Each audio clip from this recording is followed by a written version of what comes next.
So I'd like to talk to you about some of the other components of our program. As Dr. Chu mentioned, my name is Becky Haynes. I'm the program manager for the Cosmos program.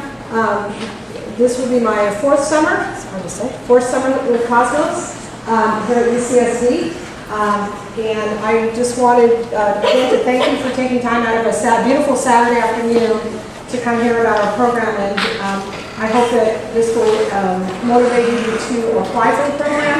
And even though you're here at UCSD, we actually are recruiting for all 4 sites. So although we're biased, we think UCSD rocks, but the other sites as well, we actually we'll give you information on that and encourage you to apply to any one of the sites. So we do serve to advertise for all of them. So on our residential life, we do a lot of fun things besides have the academic component, but in the evenings we have programs such as karaoke and talent shows, crafts, food activities where you're making guacamole or sushi. We have dances, we have movies, all those kind of things. And then also on the weekends we do major field trips. This summer we're going to be going to the Zoo and to Padre game. So, and those are all paid for, all part of the tuition cost for going to Cosmos. So all that's included with transportation. Really the only thing you have to do is provide your transportation to get to Cosmos, and then some spending money if you want to buy snacks or souvenirs, that kind of thing. This is a typical Monday through Friday schedule for Cosmos. So we're up and having breakfast first thing. If you like to sleep until 10, this 4 weeks, we're going to ask you to get up a little bit earlier, but it'll be worth it, I promise. On Monday, Wednesday, Friday, you'll be going to your cluster sessions after breakfast. You'll have a lunch break, and then in the afternoon, you'll have another session with your cluster that you've chosen. So you're with your cluster group.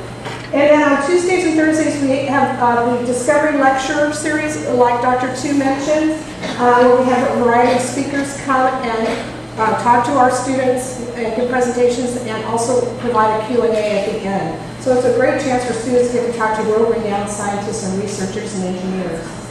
And then we have the scientific communication course that is taught by our high school teachers. And again, it covers presentation skills and getting ready to do a final project at the end of the 4 weeks.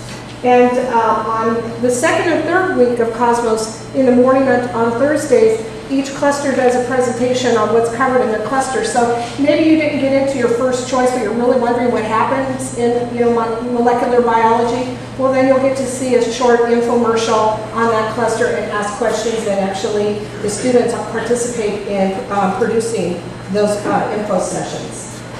We're done around 4. We have some free time. You'll have floor meetings. We'll go to dinner. And then we have activities in the evening. You get choices of things. We have several things going on one time.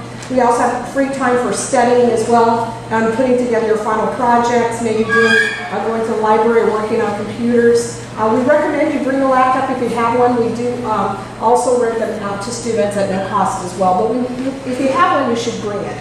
But we do have plenty to rent out on a daily basis as well.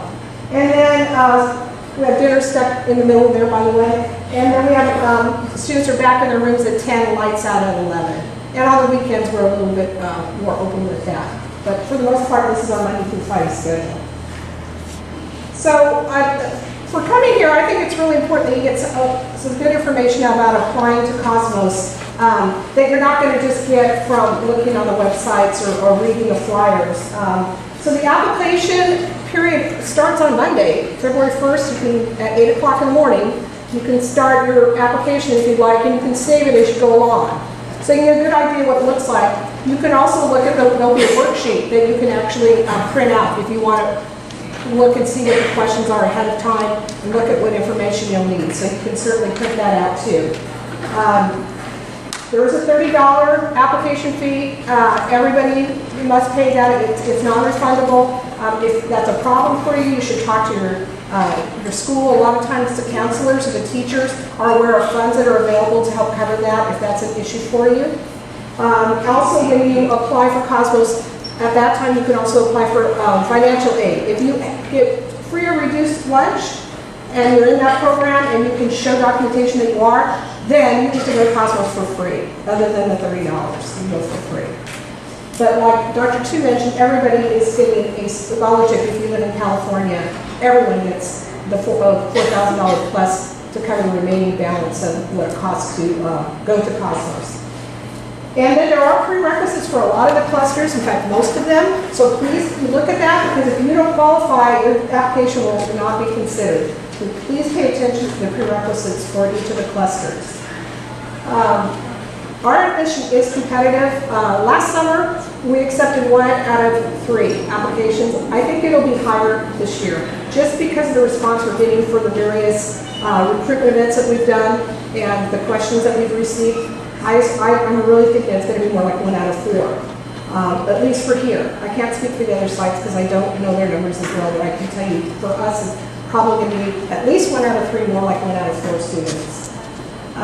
Be really thorough in your essays. I went ahead and mentioned, I'll put it on the next slide, I believe, that we can look at some of the prompts that we actually talk about. So there are 2 questions. One is going to ask you about the cluster, one is more of a general question. We don't have spell check on our application, so please do that, because if there's a student and another student and everything's the same, the grades, the teacher recommendations, the extracurricular, then it could come down to just, writing a really good essay and not having a lot of errors or no errors in there. You only apply to 1 campus, so pick one that you like that has possibly 3 choices, and you should pick first, second, and third. There is a part of the application that says I'll go into anyone if considered, until you can mark that if you want to. So last year, all of our students either got their first, second, or third choice. So I was happy that we were able to offer that to our students, because in previous years, some students got us some clusters that they said we'll go into anyone, and they weren't necessarily prepared for it. So pick a campus that has 3 that you really like, and then you're going to pick your first, second, and third, and you're going to write a short essay about each of those clusters and why you want to be in there. And then also being in Cosmos, as Dr. Tu mentioned too, completing the program, you get extra consideration on your UC applications. And I know that some other institutions, higher education institutions, also recognize Cosmos as an academic preparation course, a class that you chose for 4 weeks in summer instead of going to soccer camp or cheer camp to spend their summer doing academics, and they give consideration to that too. And I know MIT and Stanford, I've heard, are 2 examples.